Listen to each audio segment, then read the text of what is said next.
we have number 3, 4, 5, and 6 of chapter 14 of the Bhagavad Gita lined up. We'll take up verses number 3 and 4 together. But yeah, discussion will be together. We'll understand them separately. Translation will be separate. So verse number 3. Mam yonirmahad brahmaha tasmin garbham dadhamyaham sambhava sarva bhutanam tato bhavati bharata. So verse number 3 translates to my womb. See, in the previous verse, we had talked about the cycles of creation and dissolution. So these two verses are actually talking now of creation. So the verse number 3 translates to my womb is the great Brahma, in which I place the seed, from which is the birth of all beings, O Bharat. Right? So let's take this, the first verse word by word. Mam is my, Yoni is womb, Mahat is great, or the sum total, or the greatest. So it's great.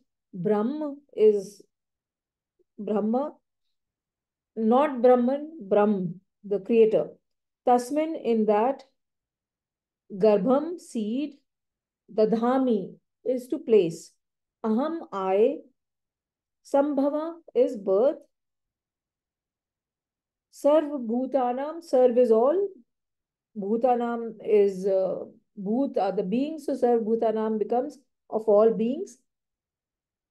Tat is dense. Bhavati becomes Bharat is the name for Arjun, which we have been talking about, relates to the great Bharat race, descendant of the Bharat dynasty, race, actually. So the first verse translates to, my womb is the great Brahma, in which I place the seed, from which is the birth of all beings, O Bharat. Next verse I will chant. Sarvayonishu Kaunteya Murtaya Sambhavantiya तासां ब्रह्मा महाद्योनिर् अहं बीज प्रदापिता. So this verse translates to, whatever forms are produced in all wombs, O Kaunteya, great Brahma is their womb. I, the seed-giving father. So now let's take this up word by word. Sarv Yonishu, Yoni is a womb. So Sarv Yonishu becomes in all wombs. Kaunteya is name for Arjun, meaning Kunti's son, Kunti Putra. Murti, Murteya is actually Murti or forms. Sambhavanti are born or are produced. Yaha, which, Tasam, there. Brahm is Lord Brahma. Mahat, great. Yoni, womb. Aham, I. Bij, brother, is the seed giving. You know, Pita is father. So the verse translates to, whatever forms are produced in all wombs, O Kaunteya, great Brahma is their womb, I, the seed-giving father. So I will repeat the translation for both the verses 3 and 4 together, and then we will chant it together. So verses 3 and 4 read as, my womb is the great Brahma, in which I place the seed, from which is the birth of all beings, O Bharat.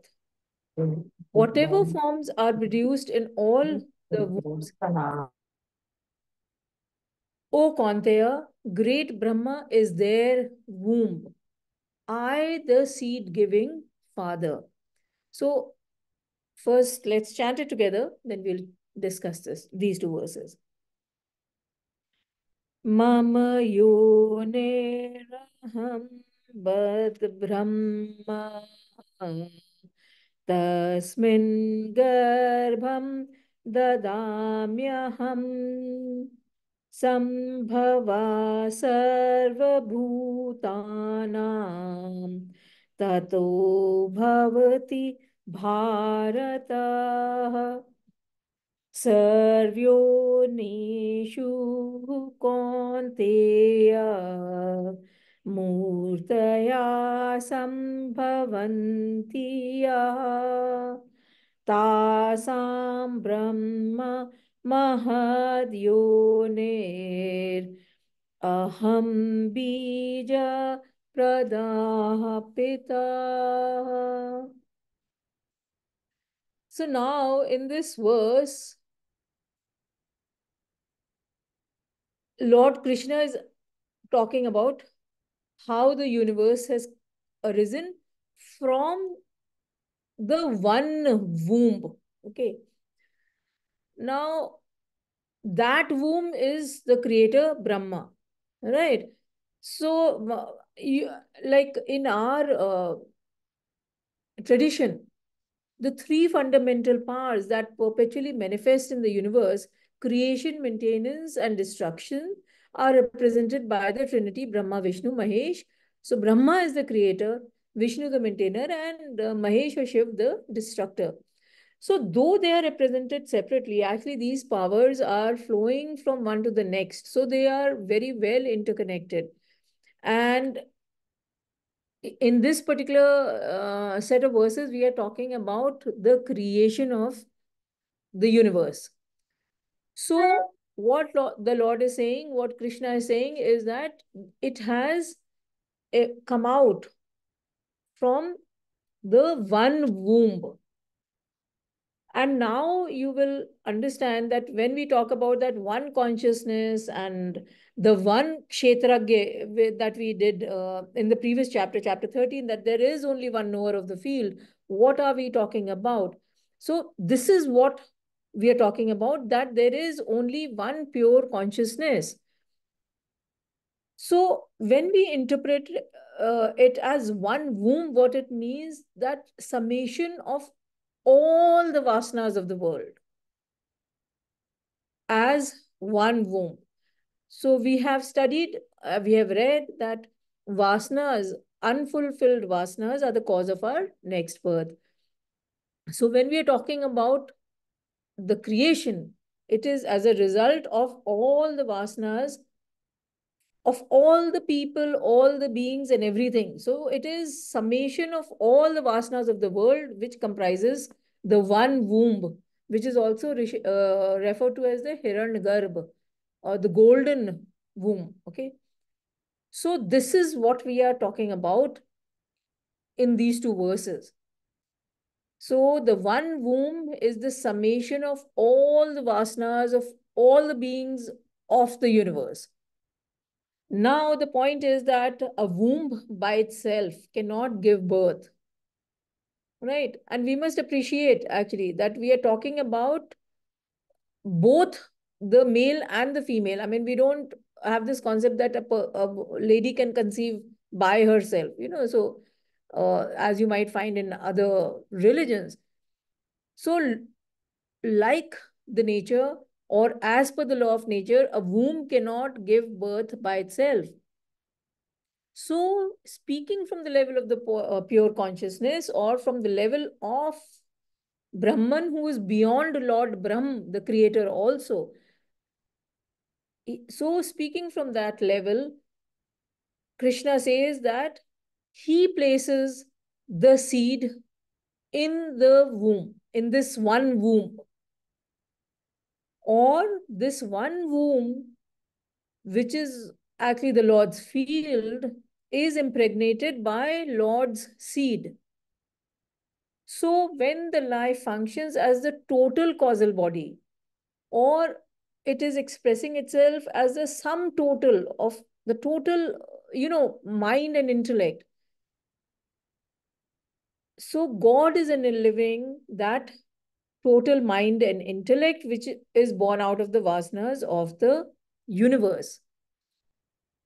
So any questions, please park it. We will take it up together in the question answer session. Just as of now, just try to understand that the concept of the one womb, which actually represents the total vasanas of all the worlds, of all the creatures, beings in the universe.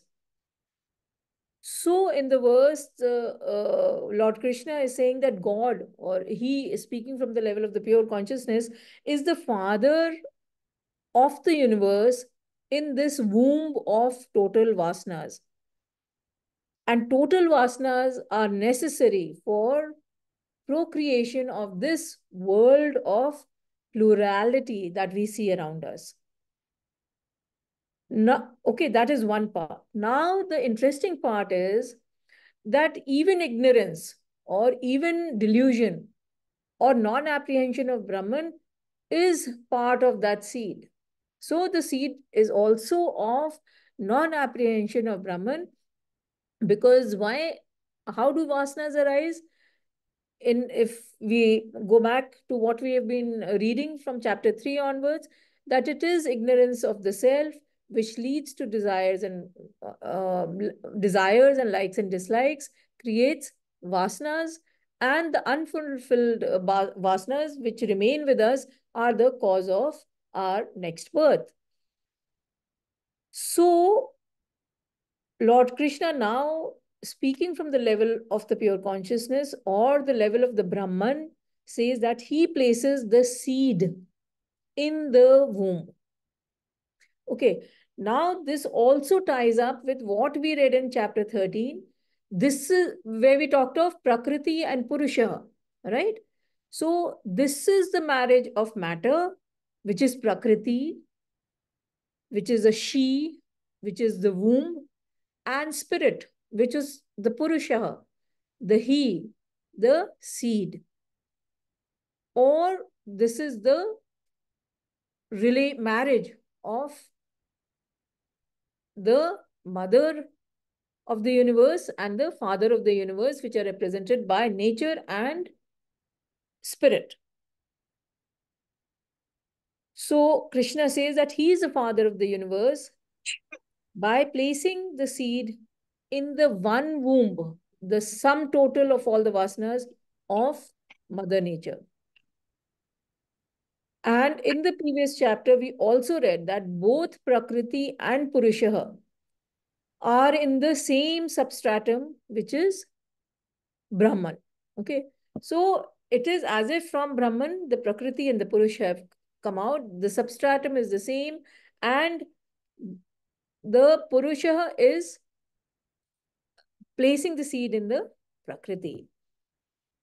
And going further back, you will recollect that in chapter 7, we had read that the Prakriti and the Purusha, they represent the lower and the higher nature of Brahman, respectively. So you may like to read the verses 4, 5, and 6 of chapter 7, where the two aspects of Brahman were mentioned, and they fell under the two groups of the lower and the higher nature of Brahman. So verse number 4 talked of the lower nature of Brahman of chapter 7, which consists of the subtle and gross matter. And the subtle matter includes intelligence, mind, and ego. And the gross matter was the 5 great elements. Now, then the verse 5 of that chapter had talked of the higher nature of Brahman, which was the Jeev Bhut, or the spirit, or the enlivening force, right? And both of them, that means both the lower nature and the higher nature, are inert by themselves. The verse 6 of that chapter had gone on to say that the combination results in life. So it translated to know these two energies to be the womb or the source of all living beings. And of course, he'd gone on to say that I am the origin and dissolution of the whole universe. So this was already explained as far as back as chapter 7. And we had gone into detail on the Prakriti and Purusha in the previous chapter. So the two form the, the fundamental structure of life, of creation, just as the warp threads which run lengthwise and the woof which run crosswise. They create the texture of the fabric, the Tanabana. So the Prakriti and Purusha, they create the structure on which life manifests itself. In the second verse, what Krishna is saying, that he's asking Arjun, referring to Arjun as Kanteya, to understand that Lord Krishna or Brahman is the sole seed giving father to all beings and whatever forms. So see, Sarv Yonishu, right? So all the wombs, so all beings, whether they are plant, animals, or humans in the universe. So, whatever beings or whatever forms come out of these wombs, he is the father of all these forms. Because how? He has enlivened that one womb from which the entire creation has emerged. So, it's like that electricity principle. The electricity from the substation is supplied to your sector plant, and from there it comes into our meters, right? So that grid, the original grid, is actually the supplier of the electricity to all our households. So it is in the same, using the same logic, Krishna is saying that he is the father of all the wombs or of all the creatures that we see around us, because he enlivened the one womb from this where this entire creation has emerged. And from that one womb, the various names and forms have emerged as the universe that we see around us. Mehet, please remember, means the total or the great. So great Brahma, or so the sum total of all the vasanas that we have talked about. So this is what these two verses mean. Let's move on to verse number 5. I will chant. Satvam rajastam etihi guna prakriti sambhava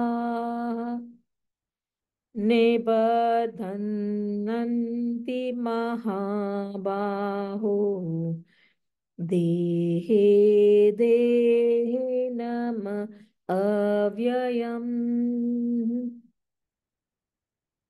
Purity or sattva, passion, rajas, and inertia, tamas. The three gunas or qualities born of prakriti or matter bind the indestructible embodied to the body, O Mahabaho. Let's take this up word by word. Sattvam is sattva, which is the pure content. Rajas is the second guna, which is denoted, the basic attribute of that is passion. Tamas is the third guna, the hallmark of which is inertia. Iti, these guna are the qualities. Prakriti sambhava. So Prakriti is nature, sambhava is born. So Prakriti sambhava becomes born of Prakriti or born of matter. Nibdhananti. So Nibandh, those of you who've done it in Hindi, is a essay. So you follow a particular pattern or a particular structure, right?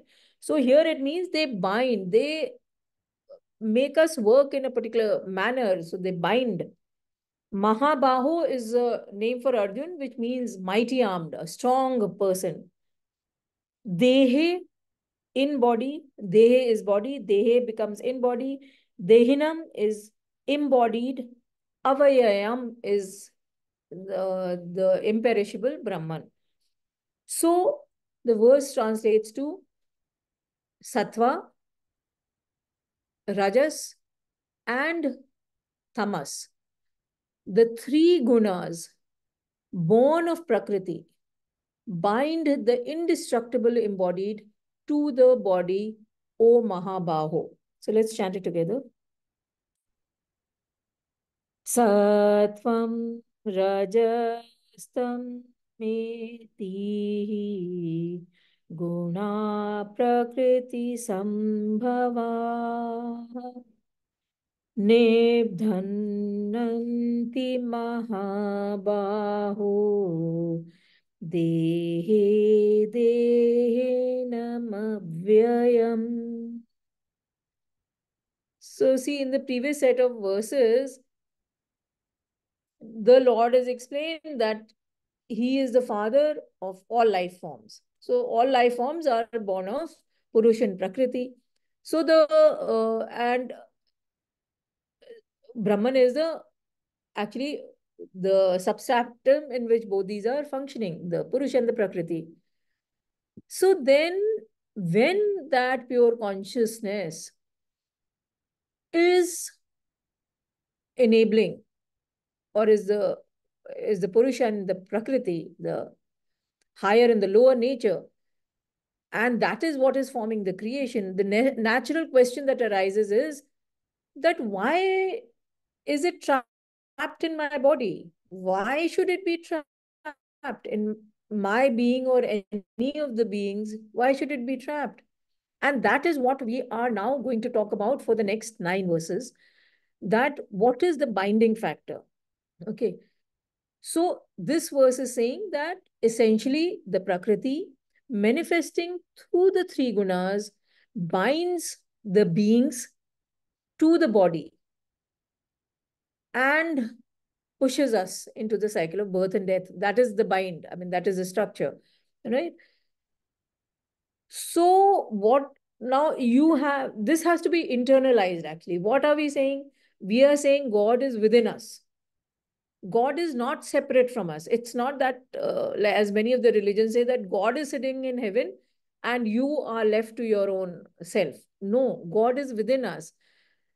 And we are talking about what is it that is binding us as Jivatmas, which have the pure consciousness within us, but we feel bound, right?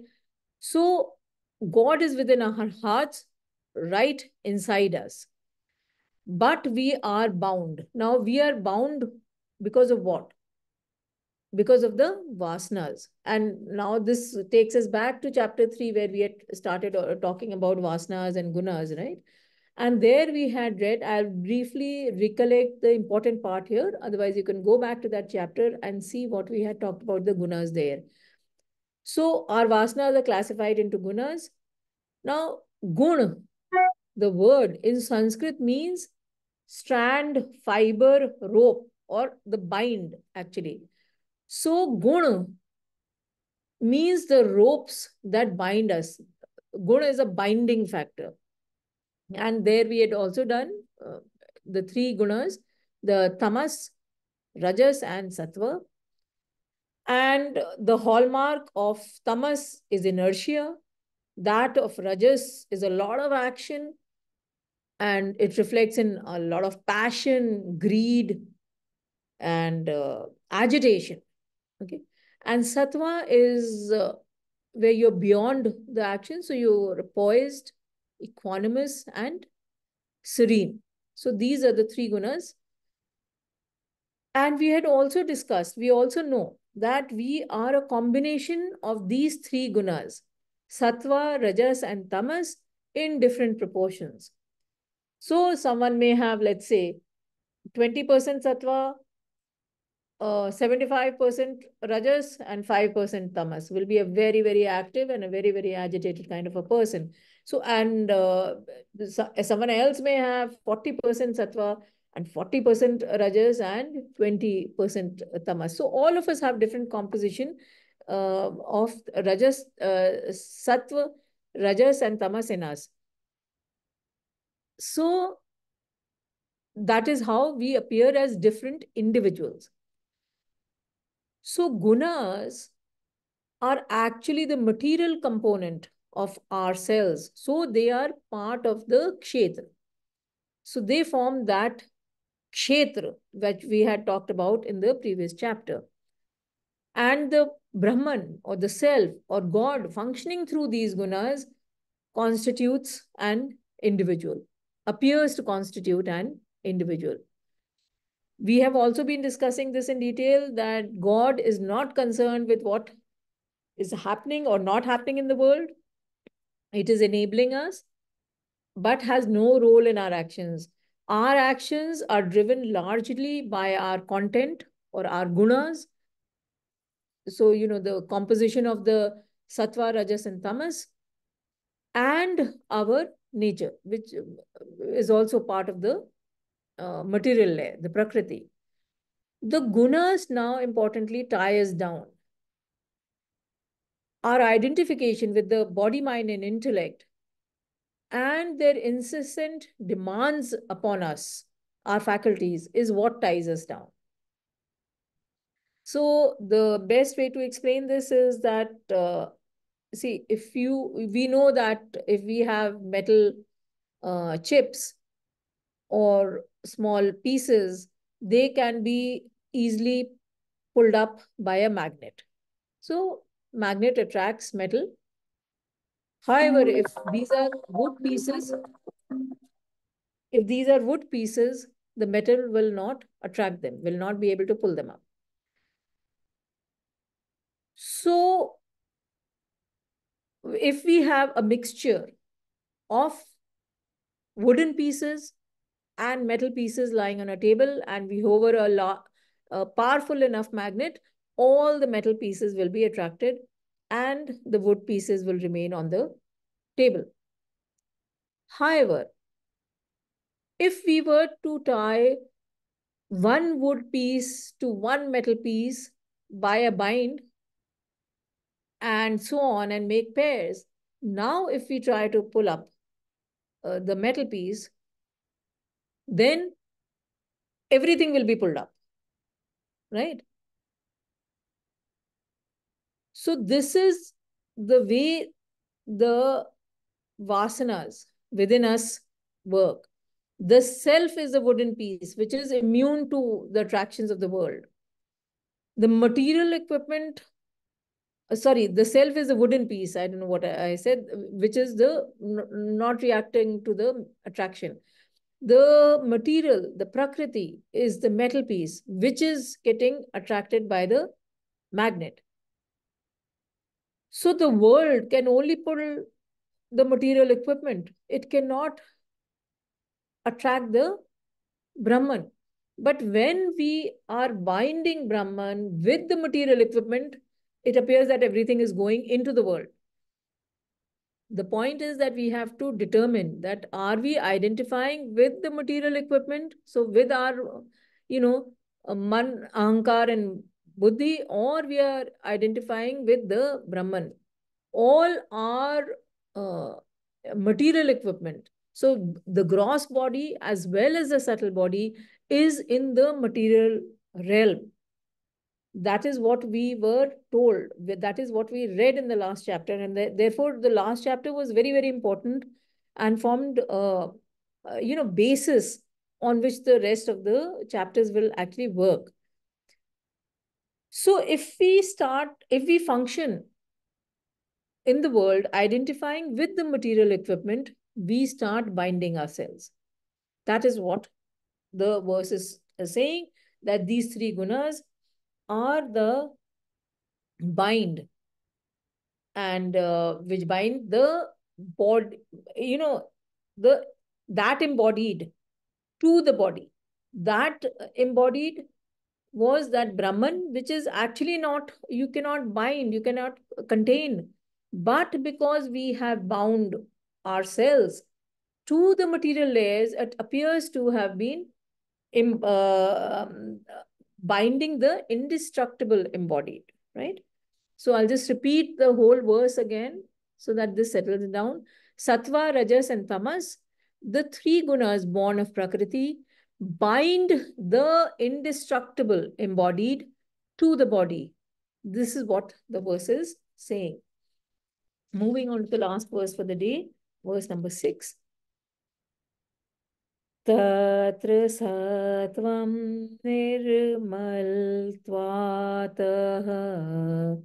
प्रकाशकमनाम्यम् सुखसङ्गेन बध्नान्ति ज्ञानसङ्गेन चानघ. So verse number 6 is actually talking of sattva, only sattva, and it translates to of these. Sattva being stainless is luminous and healthy, binds by creating an attachment to happiness and attachment to knowledge. O Anag, Anag is a name for Arjun, which means a sinless person without any sins. Let's take this up word by word. Tatra is there. So here it means, in our context, it means of these. Sattva, nirmal twat. So nirmal means pure or stainless. Nirmal twat becomes from that stainlessness. Prakashikam, luminous. Anamyam becomes healthy. Sukh sangain. Sukh is happiness. Sangain is attachment. So Sukh Sangain becomes by attachment to happiness. Badhanti is what binds. Jnana Sangain, so by attachment to knowledge. Cha and Anag is a name for Arjun.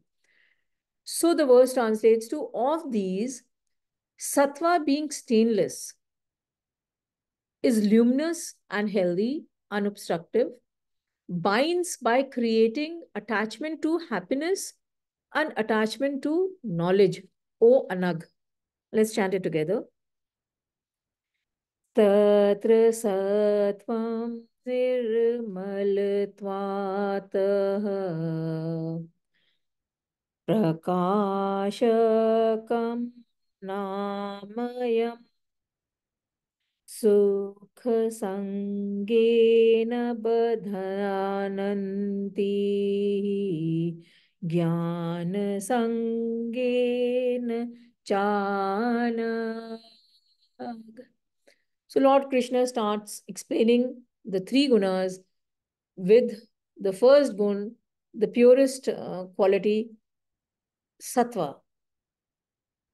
And interestingly, therefore, he is referring to Arjun as Anag, or a sinless one in this particular verse. So Krishna is equating sattva to nirmal, or pure, without a stain. Something to which there is no mark on it. It's pure. And therefore, it is prakashikam, or luminous, and anamayam, healthy. That means it does not obstruct. There is no wastage of energies or faculties because it's pure. It is always encouraging. It is always, this quality, sattva in us, is always encouraging us, supporting us, and enabling us. So, in a sattvic person who makes no compromise on the noblest qualities, or there is no compromise on the noblest qualities or the purest qualities in a sattvic person. See, the point is that even slightest traces of rajas, so agitation of the mind, or inertia, tamas, mar the purity of sattva, because that portion, so even if there is 1% tamas, that inertia will affect the pure content. That is the flaw that you talk of in diamonds, etc. So that is the flaw in the personality of the purity of the person. So when we cleanse our personality of all rajas and tamas, then pure sattva radiates from us. And the point now is that even sattva is a bind. It's still a guna. I mean, it's a pure gun. So the bind has become like now a strand as opposed to a steel rope in case of a tamas, but it's still a bind. So what all is the person attached to, which the verse is saying in the second line? Sukh and happiness. So such a person is attached to, sukh and knowledge, or happiness and knowledge. So such a person is attached to knowledge and happiness. So this is what binds him. And, but, you know, you may recollect, and there was a beautiful simile that was given to us in chapter 3, verse number 38, where we are talking about Rajasic, Tamasic, and Sattvic desires in in the same, in this 38th verse. There we had talked about Sattvic desires as a fire covering a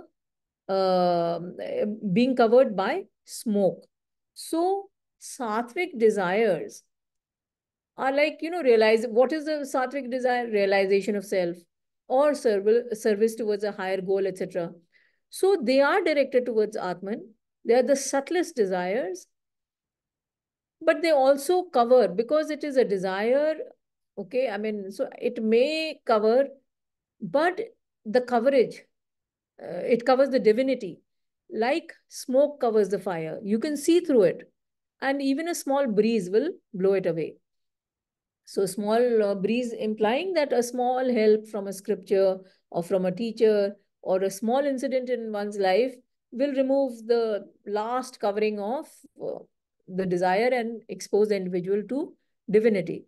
So a sattvic person has the least binding mechanism and is just short of self-realization. And when this fabric also is removed, the binding fabric, it's a strand actually, this strand is removed, he moves beyond sattva. So this is what this verse said. I will repeat again.